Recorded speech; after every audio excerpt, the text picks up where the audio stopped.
This is the School Success Podcast, a podcast for school leaders to learn from other school leaders what's working and what's not, and to get inspiration and encouragement, as well as strategies to grow school enrollment, connect with families, retain teachers, recruit teachers, and everything in between. You guys are heroes, and I cannot thank you enough for pouring into this next generation that's coming behind us. My goal is you will take at least one thing away from every episode that you can take back to your school to make it better than it is right now. Please enjoy the School Success Podcast. This podcast is brought to you by the Herzog Foundation. Time for school.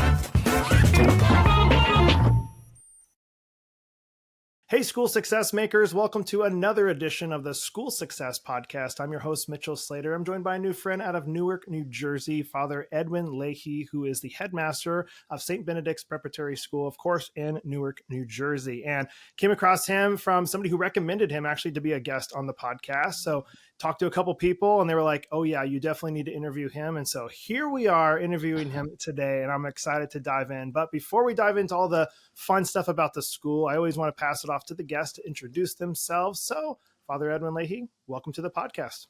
Thank you, Mitchell. I'm happy to be here, to have the opportunity. And I've been the head of the school here for 52 years. So I'm getting the hang of it little by little, and happy to have the opportunity to be with you and talk about education and talk about where things might be going here. Love it. Well, I'm looking forward to it. I always start with the same question for every guest, and I don't give them a heads up about this question, but I always say this, and this will be perfect because I've never been to New Jersey before. So I say, if I was to ever to visit Newark, New Jersey, what would you say? Mitchell, you got to eat this and do this. What are those things I got to eat and do? Well, anybody from outside of New Jersey who comes to New Jersey probably has to eat pizza. Probably has to eat pizza, I would say. If you come to Newark, by the way, is the third oldest city in the country, built right on the Passaic River, and more recently has become well known for its restaurants and the east side of the city. Very, very ethnic part of town, as well as the Devils, the New Jersey Devils, a hockey team. Yep. The arena is right down the street from us, so that's been a big attraction as well. Okay, so I got to eat some pizza and watch some hockey. That sounds like a good day. Absolutely, you have to eat pizza, no doubt. Anywhere else in the country, that's not pizza. They may act like it is, but it's not. Oh boy! See, my dad's from Chicago, so I'm a big Chicago, deep dish pizza. You're saying that's not real pizza? Not the largest ethnic group in New Jersey still are Italians. So every time you turn around, there's pizza shops everywhere. So you can't get too far without having pizza here. Okay. I've only ever landed at the airport in Newark. I've never actually gotten off there. So next time I just got to get off and go explore and get some pizza and some hockey. So if you land at the airport here, you're about, with no traffic at all, you're about 10 minutes from where I'm sitting right now. Wow. Okay. Yep. You guys are right in the heart. I can watch the landing pattern go over the city. Yep. Very cool. Very cool. Well, hey, diving into today, I would love to hear just about your school. Like, let's say, obviously you've been there a long time, which is awesome. That's obviously telling people, you know what you're doing, or maybe they just like you so much, or they're just like, well, we got to keep him at this point. He's been here so long. We just have to keep him. I don't know, but let's hear about the school. Let's hear about kind of your background. I'd love to hear a little bit about how you got there all those years ago and a little bit about the school. Sure. So I'm the oldest of four children. I have two sisters and a brother, all younger than I. For some reason, I grew up about 12 miles south of here in Newark. And my father knew of St. Benedict's Prep because when he was in high school, the local high school in this town called Woodbridge, a guy from his class who was later killed in World War II came here as a postgraduate to play football for a year. So he knew of St. Benedict's. And when I got old enough to be thinking about high school, he kind of pushed me to apply here, and a couple of other prep schools up this way, and then one down near where we lived, a regular Catholic high school. And I was rejected here at St. Benedict's, believe it or not. And I was accepted at a Catholic high school, just a few miles away from home. So I always wonder, well, why didn't my father say, well, just go to St. Mary's, the Catholic high school? He didn't. He talked to the pastor of our church. He asked him if he would try to intercede to get me in. And the pastor wrote a letter here, and I wound up getting accepted, kind of provisionally, you know.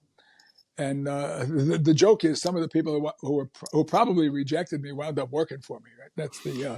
That's the joke of the whole thing. So I wasn't accepted. And when I had to come here to school early on, I wasn't exactly certain where it was. And my father said, well, get on the train in Woodbridge, get off in Newark, and go find it. And I did that. I had a couple of other guys from my 8th grade class who came here with me. So we got here. And Mitchell, I could take you to the place right now in the building where I stood on either day 1 or day 2. I'm a 13-year-old, right? And I knew that I belonged here at 13 years old. I mean, I knew I was home. And so I went through school here, went to college for a couple of years, eventually chose to enter the monastery. And then the school closed in 1972 because of racism. Now, nobody likes to say that. They all say, well, it was declining numbers and financial problems, which in one sense were occurring, but they occurred because of racism.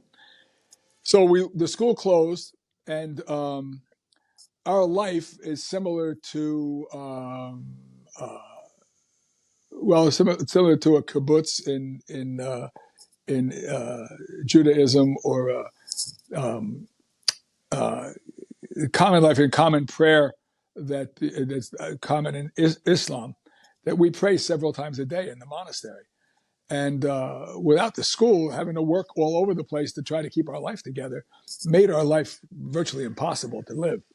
So we began talking about what it was that we were going to do, and eventually we decided we would try an educational venture, which is interesting in itself because we were all white, and the school, the city was at that time was almost all African Americans and Puerto Ricans, because the West African immigration to this country didn't happen until the 80s. So this is 1972, 73, right? So they're all African Americans and Puerto Ricans. So we're white in the monastery, and we're going to do this educational venture, but we don't call it St. Benedict's Prep. Question is, why not? Did we think that the people in town weren't up to it, to continue the tradition of St. Benedict's Prep? It makes me think a lot. I talk to the kids about it, that how racism gets in all of us in this country. And you can recover from it, but the first step in any recovery process to admit you have a problem, right? So we learned from that. What happened is we started this educational venture, and one night, about maybe 18 months or 24 months into it, so that by year 2, one of the parents said to me, "Hey, Father Ed, how come it was good enough to be St. Benedict's Prep when it was all of you? And now that it's all of us, it can't be St. Benedict's Prep anymore." Meaning, when it was all white, it was okay to be St. Benedict's Prep. But now that it's all of us, African Americans and Puerto Ricans, it can't be St. Benedict's Prep. And I looked at him and I said, "Mr. Lamb," his name was Carl Lamb. His son was in the class of 78. I said to him, I think you just reopened St. Benedict's Prep, Mr. Lamb. And so from that time on, it became St. Benedict's Prep. And what we learned from that, though, Mitch, was what they say in self-help groups, is to take the cotton out of your ears and stick it in your mouth, right? To shut up and to listen. And people in town actually wrapped their arms around us and loved us into a different way of being and seeing things, and how we could best be of assistance and help and accompany them through life. So that's kind of how it all happened. We started the school with, this is our plan. So you can draw any conclusions about us you want to from this plan. We were going to have 4 years, 9th grade through 12th grade, with 30 kids on every level. So there would be 120 kids in the whole school. That was our plan. I'm sitting here talking to you today. That plan was from 9th grade to 12th grade, just young men. I'm sitting here talking to you today. It goes from kindergarten to grade 12 with 1,000 kids.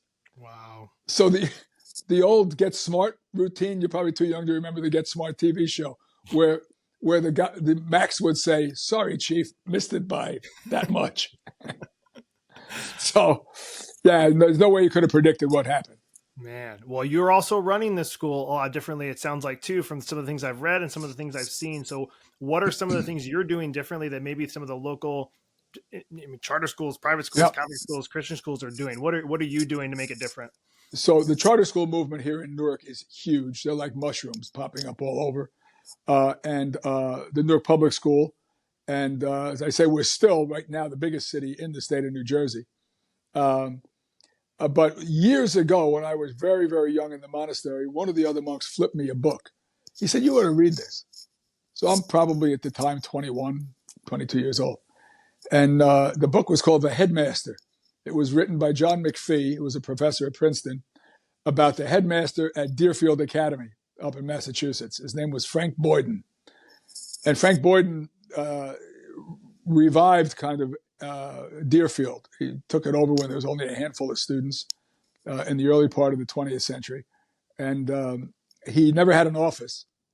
He had his desk in the main hallway, main building of the school. And he played at first base on the baseball team. This was in the early part of the century now, right? And at an independent school, a typical New England prep school. And he coached the football team. So I read the book, and he met with the student body every Sunday night. And I was kind of enamored with the book. He rarely ever asked anybody to leave the school. He used to get all kinds of pushback from the faculty because he kept kids that they felt shouldn't have been kept. And so I have no idea I'm going to have this responsibility at the point where I'm reading the book. And then when we get this educational venture going and I get asked to kind of head it up, I remembered the book. And so one of the things to answer your question, one of the things that we do is we meet every single day in a school meeting. It's like I was a horrible athlete, but I played in 3 different seasons. I played at football. I was beyond horrible. I swam. I was decent. And I played tennis, also decent. But I learned a lot in locker rooms from really, really good coaches. So the sense of teamwork and teammates has been always really important. So this morning meeting is nothing but a big locker room meeting before practice or a game. So we do it every single day. We were blessed early on with the arrival of a guy who wanted to be a monk. He was an undergraduate from Notre Dame in physics, and then was going to Columbia University for a PhD in physics. Gave up the PhD idea because he wanted to enter the monastery. So he entered the monastery, and he was a genius. He was an unbelievable physics teacher. Taught a physics course in high school here that was virtually impossible to fail because of the way it was structured, and it was super rigorous. But he was also a scoutmaster and a Boy Scout. So he was the one that implemented the leadership structure and how the structure of the morning meeting works, so that we have the kids divided into groups similar to the British house system. And the groups cut through the student population. So there's the 7th and 8th graders have their own groups made up of 7th and 8th graders. Then the high school on the boys' side and the girls' side have their own groups that have 9th graders all the way through 12th graders in each group. So you can meet our alums that are out of Benedict's for 40 years. They'll still identify by what group they were in when they were a kid here in school. So that structure with a leader of every group, there's a student leader of every group who's a senior. And then we take the groups and group them. So in the boys' side of the school, there's 18 different groups. That means there's 18 group leaders. Follow? Yep. We take the groups and put them together. So there's 2 sections of the school that have 5 groups apiece. And there's 2 sections that have 4 groups apiece, which adds up to 18. Each of those 4 sections has a leader. And then on top of the whole thing, there's somebody that we call the senior group leader. If you look at Baden-Powell and the Boy Scouts, remember Father Mark, who was the physicist who entered the monastery, was a former scout leader, master. It's the exact same system that Baden-Powell used with patrol leaders, senior patrol leaders, the same thing. So you have 18 group leaders on the boys' side, 4 section leaders, and then 1 senior group leader. And those guys are responsible for running the operation day to day. The girls' side has 6 groups, 2 sections, and 1 senior group leader. And the 7th and 8th grade has 5 groups with 5 group leaders and then a group leader, a senior group leader.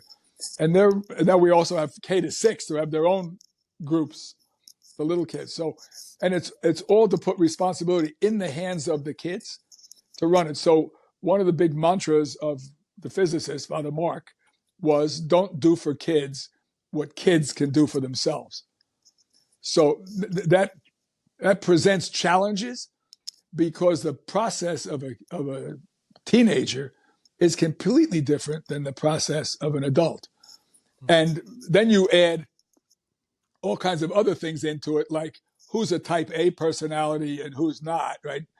Type A personalities who are list makers, right? Some of the faculty members can go crazy if they don't understand about the process of kids. So you may be more inclined to solve 20 problems in one day. It may take the kids 20 days to solve one problem. But having adults that are patient enough to stay out of it and let the kids go through the process is what's critical in the operation. So that's kind of a long-winded answer to your question of how it works in the everyday. And you also have to remember that you're dealing with, I tell our parents this all the time and they laugh, that you're dealing with mentally impaired human beings because the kids' brains aren't completely developed yet. So they're not thinking about or feeling danger the way we do as adults. So that kind of makes it even more challenging to help them to make decisions and to work their way through difficult situations. I love how this is built off of each other every year as you continue to have graduating seniors and then they welcome the younger ones that come in. I saw that in the video that I was watching. Yep. How do you decide who gets to lead a group? How do you get to decide who does that? That's a great question. The group decides. Everybody who's applying for the role of group leader has to get cleared, has to get signed off on by their own group leader. So in other words, the system perpetuates itself because a senior in the school is signing off for somebody that's applying for the job behind him or her. And then you have to get each of those 18 groups for the guys and the 6 groups for the girls. They all have adults assigned to the group as a group moderator. Most of them have a couple of adults in the group.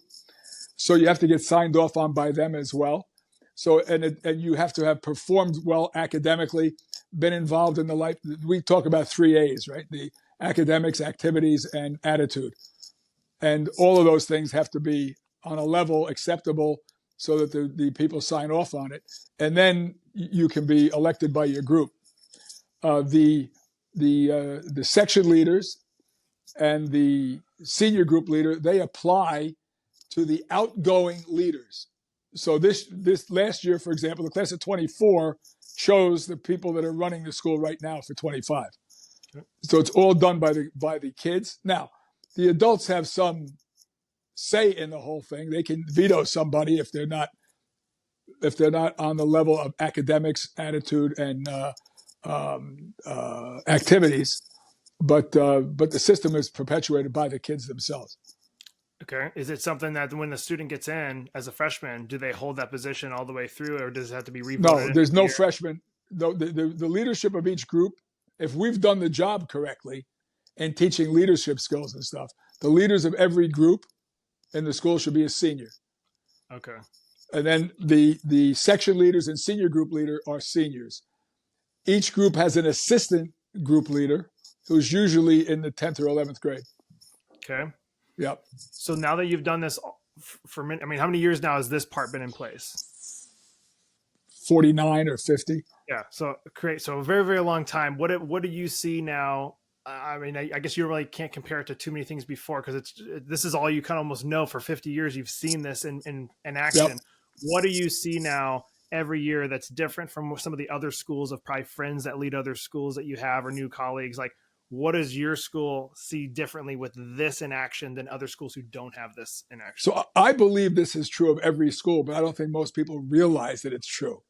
And that is this school has to be, it's like having a corporation that's changing their CEO every year. So the school has to be recreated every single year. Just because it worked tremendously last year, there's no guarantee it's going to work this year because all the leaders left. And furthermore, there's a lot of responsibility placed on the senior class. So it's not just to those who have designated leadership roles, it's also the entire senior class that's expected to set a tone. Well, if you're graduating an entire senior class every year and getting a new senior class, it's got to be completely recreated. That's true in any school, but most people don't realize it, nor do they put the kind of responsibility in the hands of the kids that we do. Yeah. So that makes it very, very different. So we're, as I say, I don't know. I'm sitting here now. We've been in school since July 29th. I have no idea whether it's going to work this year. Usually it takes I always compare it to when astronauts go into space, you get this countdown and you get ignition on the rocket, but there's not necessarily a guarantee it's going to lift off yet. You just have ignition. So the first part is ignition. The second part is liftoff. And then you got to make sure that it's flying where you want it to fly, right? So I can tell you right now that we have ignition and we're approaching, it's starting to rumble, and it's going to, usually by mid-October, I can tell if it's going to lift off. And then usually by mid-November, you're making adjustments to making sure it's flying in the right direction. That's good. So I love this. So I know this is on a very, very minor scale from what I did compared to what you're doing, but I was a youth pastor for years at my church. And one of the things I found is like the more difficult and more challenging students did a lot better when I gave them a role of ownership or responsibility over something. And that you could see their entire mindset change. So if I was like, hey, you're in charge of trash at the end of youth group tonight, and like, I need you to take it out to the dumpster or whatever. Like, oh, okay, Pastor Mitchell, sure, I'll do that. And then I say, hey, you're in charge of the game tonight. Like, and you just see, like, I would take usually the ones again that are more challenged and like having a hard time, maybe like don't fit in as well. And you just see them kind of step up because somebody's given them permission to take ownership over something that they're a part of. And is that kind of what you've seen then as well for all of this, taking a kid or student and giving them ownership and seeing them just excel because they've been given that permission to do so? Yeah, a lot of it is that. Everybody wants to be known, right? Everybody. And then everybody wants to be known by somebody that they look up to, right? Or by the boss, is another way to say it. Everybody wants to be known by the boss. So, putting kids in areas of responsibility and real responsibility. I mean, you're holding your breath here sometimes with some of the decisions that they make. And the problem is, of course, with us is that our kids will argue, but it takes time for that to happen because a lot of them have been raised of don't talk back to adults, right? So therefore, that means to them, to the kids, well, you can't really say anything, right? Well, there's a way you can argue with an adult, and letting kids know that you can do that is absolutely critical for them. But so sometimes we have to talk to parents to say, stay the heck out of it. Let them deal with it, right? Especially if there's a problem that they're going home to, that they're bringing home to their parents. Oh, this is what's going on, that's going on. So parents now want to tell them what to do. And to keep the parents out of it as much as possible and let the kids, and even failure is okay. Falling on your face is not a problem as long as you get back up 100%. And get back into it, right? So, yeah, absolutely. It's you can see that with kids that struggle the most. When you give them some recognition and responsibility, it helps to change them. Yeah. The other thing we do is we have a pretty well-developed counseling center. So we don't have a guidance office. We actually have psychologists that work here that are part of our team. Because a lot of what we see is as academic underachievement has zero to do with intellect. It has to do with emotional noise that goes on in a lot of these guys and girls now. So that we've been pretty successful with dealing with the emotional trauma of these kids and then watching their grades go up like a thermometer in July. It's not that complicated. It just takes a lot of time and interest in their listening to their suffering. Lots of guys with absent parent, usually an absent father. I had no idea. You probably do working with kids in youth groups. I had no idea until the girls kind of broke into the place that the number of young women and girls in this country that have been abused one way or another. I mean, it's staggering, absolutely staggering. Physical abuse, emotional abuse, sexual abuse. It's something to hear and to listen to. So it's all of those things are part of what kids bring to school. So if you've got this emotional noise going on inside you, it's a little bit tough to focus on the physics or the chemistry. But once you begin to mitigate that with groups or in one-on-one talk therapy, you see the whole thing changes. Hey, school success makers, Mitchell here. I just want to take a really quick break from the show to give a big, huge shout out to the Herzog Foundation. I absolutely love the Herzog Foundation. I've been friends and partners with them for a couple years now, but we're bringing it to a whole new level. And I'm excited to share that our very own School Success podcast is now featured on the Herzog Foundation Podcast Network. The Herzog Foundation is a powerhouse of resources designed to support schools like yours, from free training events through the Herzog Foundation Institute to their incredible online news publication, The Lion, and of course, our new podcast, Home. They have everything you need to stay informed and inspired. And if you're dreaming of starting your own Christian school or co-op, don't miss their online course, Schoolbox. It's a fantastic resource to help you get started on the right foot. At School Success, we're proud to partner with the Herzog Foundation to bring you these valuable tools and insights. So visit herzogfoundation.com to explore all they have to offer. Trust me, you won't want to miss out on these amazing opportunities for growth and success. And I love all the people over there, and I know you guys will too. So please go check them out, and you won't be disappointed. Now, back to the show. That's awesome. So, all right. So if a school's listening to this, which obviously they will be when they're listening to this, and they go, man, this all sounds awesome. I want to do this at my school. What would you say? You guys have been doing this a long time now, so I feel like you have some good actionable steps. Like, what is the way that a school can implement what you're talking about? Is there a framework they should follow? Is there a book they should read or anything that they should do to try and bring this into their school? I would say a couple of things. Number one, as a result of 8 years ago, us appearing on 60 Minutes, we've gotten phone calls from all over the country. So we've actually established an institute here that's purpose is to respond to these phone calls that come in from various places. So that's called the Father Mark Payne Institute. Father Mark was the guy who created the group system and the leadership structure. And so that's one thing you can do. The other, probably the easiest thing, if you have the courage, is to have a morning a meeting at some time during the day. Because if you're looking to form, we work hard at four things: community, your heart,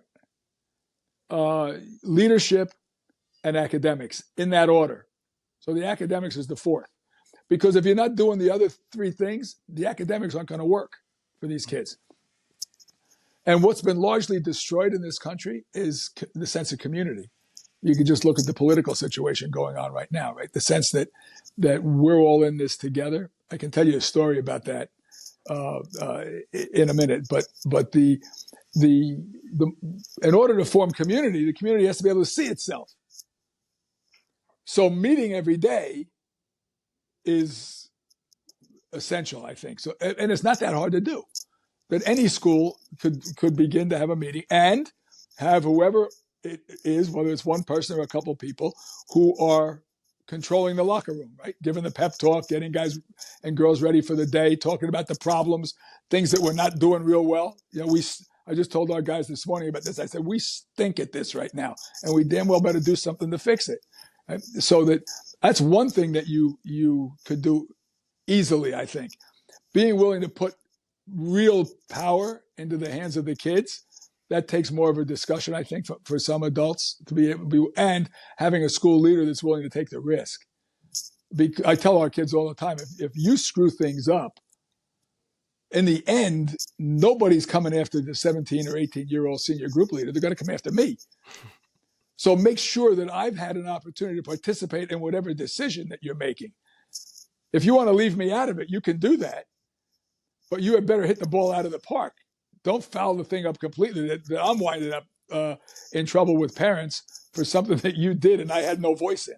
Sure. And the kids are usually pretty good at it. So I think the part of the student leadership and the power that they get might take adults a little bit longer to do. But the morning meeting and the shaping community, I don't think that's all that hard to do at all. Is there a framework for that morning meeting that you suggest? Is it kind of like you guys wing it every day, or is it Monday we do this, Tuesday we do this? No, we had you'll appreciate this. Years ago, I met a guy in church who was a storefront preacher.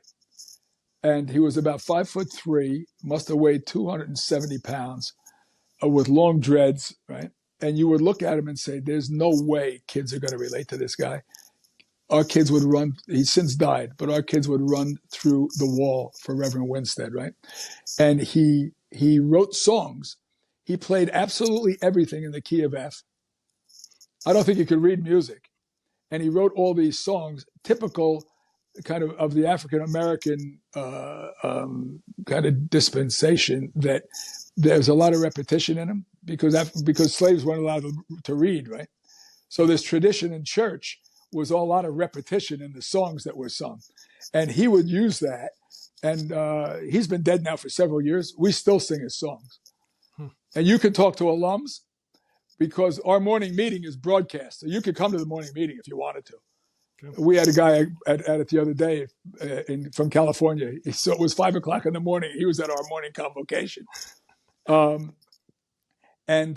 we pray every day together. Now, interestingly, the community is made up of mostly Christians, a sizable Muslim population, Hindus, Sikhs, and Jews. And we pray every day together. Wow. And that morning meeting is the most important thing we do because everybody can see each other. I've seen it turn into the biggest therapy session you've ever seen in your life with 400, 500 people. It's critical for us. Faculty have said, well, maybe we can get more time in the classroom if we only have convocation twice a week or three times. No. Every day we have to have convocation. Super important. To be able to understand each other's lives, each other's reality is really, really important.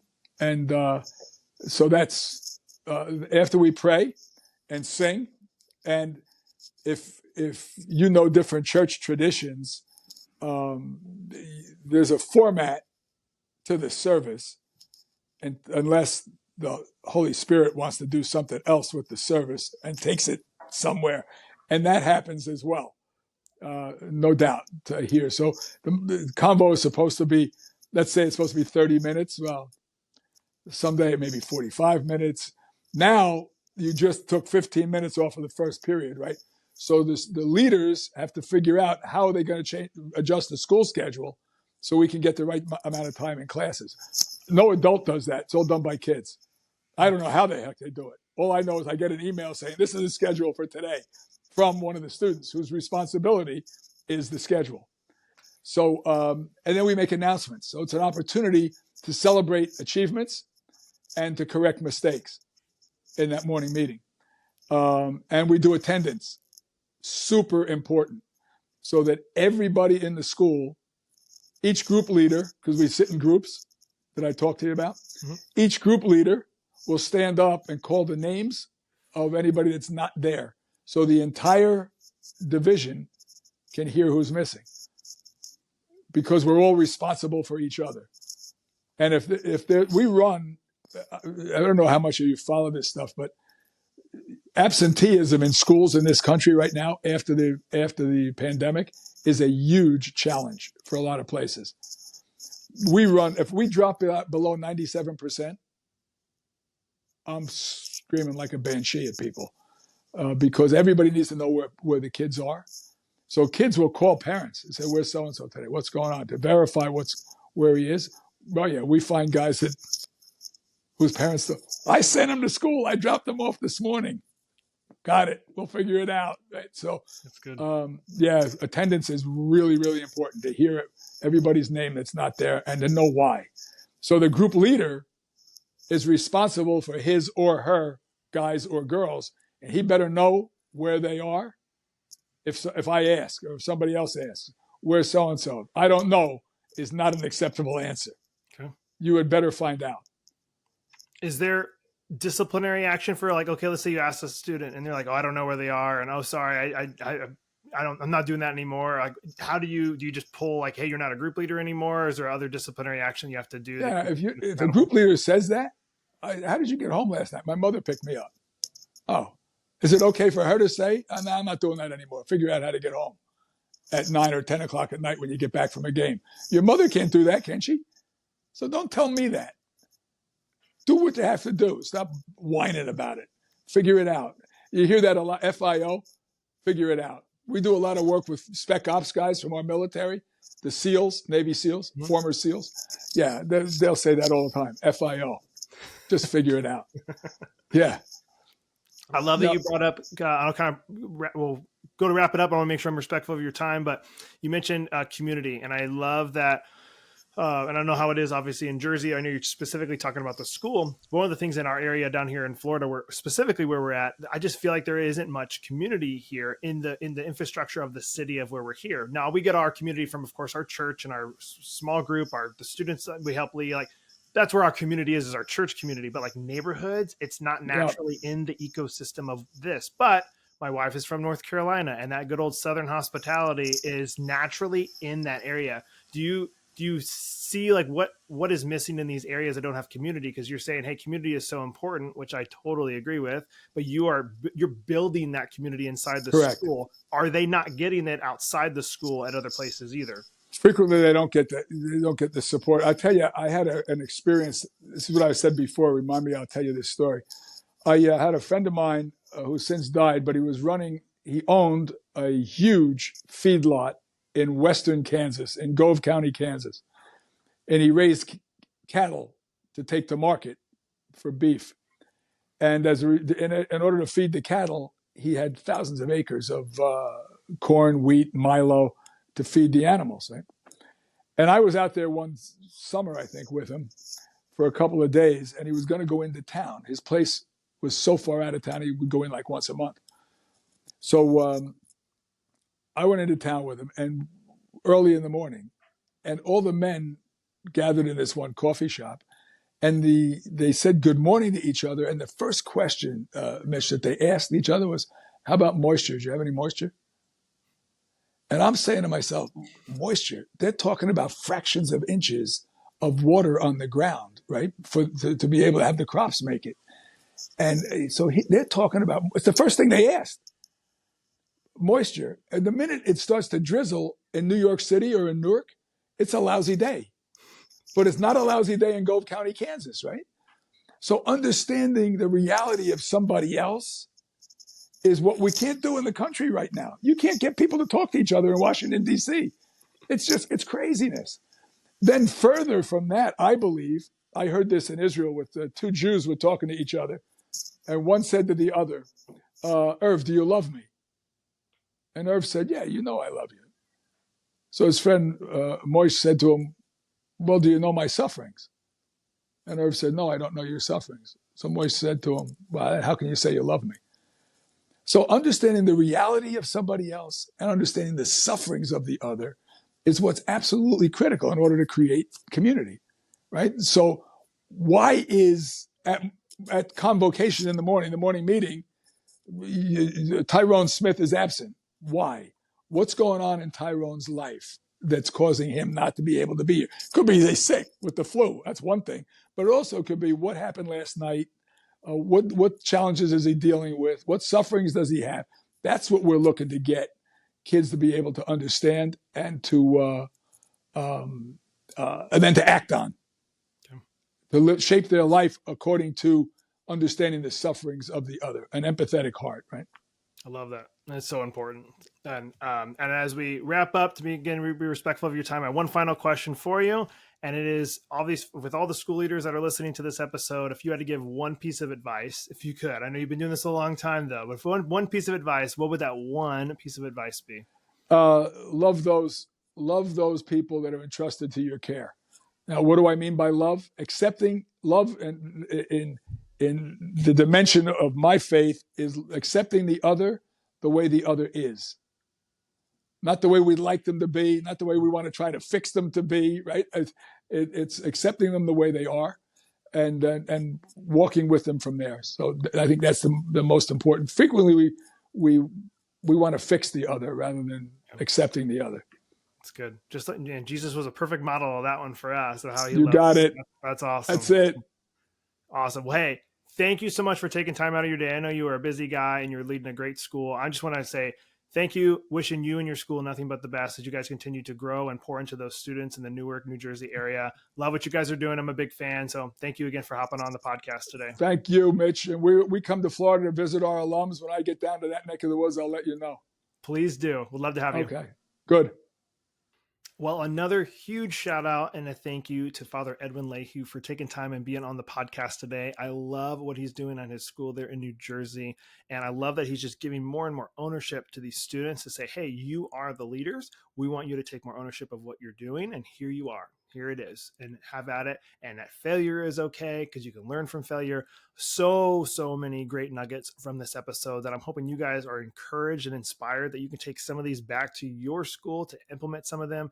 And if you do that, if you do implement those, please let us know. I would love to know that you've taken some of these steps, implemented them, and how they're going. Or if you're currently doing something very similar to what maybe he mentioned, I would love to know that too. We love hearing about new things that schools are doing and highlighting those. So if you are doing something like that, or even something, again, similar, or you know somebody who is, let us know, because we love interviewing guests that are doing things that are different and new and hearing how they're working. And we'd love to potentially interview them here on the podcast. So as always, hoping you took at least one thing, maybe two from today's episode that you can take back to your school or yourself to make yourself or your school better than you are right now.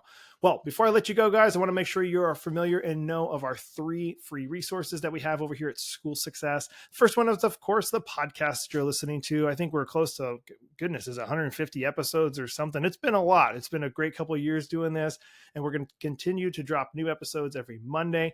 So if you're not already subscribed, hit the subscribe button, making sure you're getting updated about new episodes that are dropping. And again, it's completely free for you guys. We want to make sure you're getting encouraged and inspired and learning new things every single week. The second free resource we have is on our website, schoolsuccessmakers.com. In the top right-hand corner, there is a button for the School Success Report. It goes out weekly as well, and it has different blogs that our team has written, articles. We're giving you guys different things that we have found that we think would be interesting to you to help you get better than you are right now. We do teacher shout outs. We're eventually going to do some fun giveaways and games and stuff like that. So we want to make sure you're not missing out on those. And so inside there, you're going to find a lot of fun stuff. So sign up for the School Success Report on our website. And then the third and final resource we have is, of course, our Facebook community called School Success Makers. Go hop over in there and find all the other people that are in there to meet other school leaders across the country and collaborate, get to know them, become friends, ask questions. That is what that community is there for, and it's completely free to do so. We know community is very important, so we want to make sure we had a place that school leaders could feel welcome and loved, and that is what that community is exactly for. So we hope you join us over there, and as always, we'll be back here next week with another amazing guest, as always, on the School Success Podcast. We'll see you then. The views and opinions expressed in this program are those of the speakers and do not necessarily reflect the views or positions of the Herzog Foundation.